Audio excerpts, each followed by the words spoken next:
Income tax act 1961 के section 43B में एक नया क्लॉज इंसर्ट किया गया है, क्लॉज एच, जो कहीं ना कहीं सभी व्यापारियों के लिए, टैक्स कंसल्टेंट्स के लिए, चार्टर्ड अकाउंटेंट्स के लिए, कंपनी सेक्रेटरी के लिए, सभी के लिए परेशानी का सबब बना हुआ है। समझने की कोशिश करते हैं एग्जैक्टली ये क्लॉज कहता क्या है। देखिए 43BH के हिसाब से ऐसा कोई भी व्यक्ति जो किसी भी MSME में रजिस्टर्ड माइक्रो या स्मॉल एंटरप्राइजेस से किसी भी तरह का गुड्स परचेस करता है या फिर सर्विसेज अवेल करता है, तो उस केस में उसे पेमेंट MSME लॉ के प्रोविजन के अकॉर्डिंग देना होगा।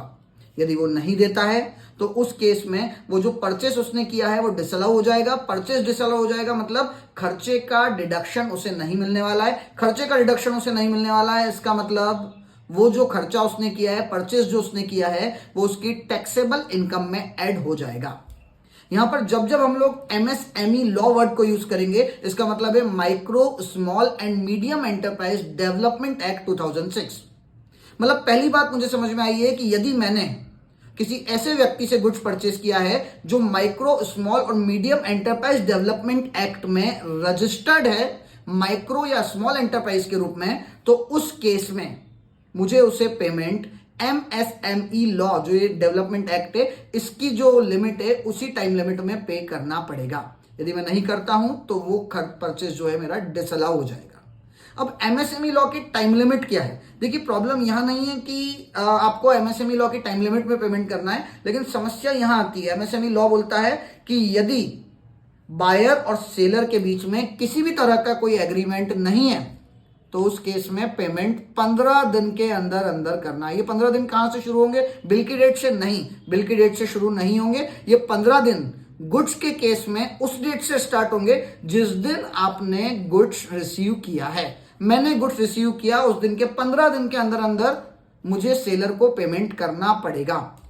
दूसरी बात, हमने तो कोई एक एग्रीमेंट कर रखा है आपस में कि भाई पेमेंट थोड़ा लेट भी हो सकता है, तो ये जो एग्रीमेंट मैंने और सेलर ने मिलकर किया है, यानी बायर और सेलर ने जो एग्रीमेंट किया है, ये एग्रीमेंट भी अधिक से अधिक 45 दिन का हो सकता है। इससे ज्यादा का यदि एग्रीमेंट आपने किया भी है तो आपकी म्यूचुअल टर्म्स एंड कंडीशन हो सकती है, लेकिन 43BH के हिसाब से, या हम बोले MSME एक्ट के हिसाब से, आपको इसका बेनिफिट नहीं मिलने वाला है।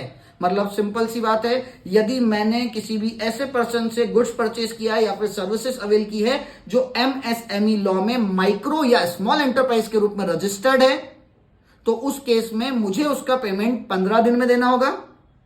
यदि हमने कोई एग्रीमेंट कर रखा है तो 45 दिन में मैक्सिमम मुझे उसका पेमेंट करना पड़ेगा। यदि मैं ऐसा नहीं कर पाता हूं तो वो जो अमाउंट है, वो जो परचेस है, वो इनकम टैक्स लॉ में डिसअलाउ हो जाएगा। इनकम टैक्स लॉ में डिसअलाउ होने का मतलब है मुझे अपनी टैक्सेबल इनकम में उसे जोड़ना पड़ेगा और उस परचेस के अमाउंट पर भी इनकम टैक्स देना पड़ेगा। देखिए नॉर्मल बिजनेस प्रैक्टिस चलती है, कई बार 90 डेज का क्रेडिट होता है, कई बार 120 डेज का क्रेडिट होता है, और ये जो 45 दिन की टाइम लिमिट है, यही कहीं ना कहीं सभी लोगों के लिए सरदर्द बनी हुई है। पहली बात ये भी ध्यान रखें, यहां केवल 45 दिन के हिसाब से हम सोचें तो वो भी गलत हो जाएगा। आप समझें, यदि आपने फाइनेंशियल ईयर की बात करें, हम पूरे फाइनेंशियल ईयर की बात करें, मैंने 45 दिन में तो पेमेंट नहीं किया है, लेकिन मैंने पेमेंट फाइनेंशियल ईयर एंड होने से पहले पहले कर दिया है। मतलब 31 मार्च को भी मैंने यदि पेमेंट कर दिया है तो भी उसका डिडक्शन मैं ले सकता हूं। ये जो 49BH नाम का जो क्लॉज है, उसका मुझे कहीं पे भी कोई इंपैक्ट नहीं पड़ने वाला है। लेकिन हाँ, यदि मैंने 31 मार्च तक भी उसका पेमेंट नहीं किया है तो उसका डिडक्शन मैं उस साल में ले पाऊंगा जिस साल में मैंने वो जो पेमेंट किया है। यदि आपके भी सेक्शन 43BH से रिलेटेड किसी भी तरह के कोई भी डाउट हो तो आप कमेंट में हमें दीजिए, हम कोशिश करेंगे विद इन 24 आवर्स उसका रिप्लाई आपको करने का।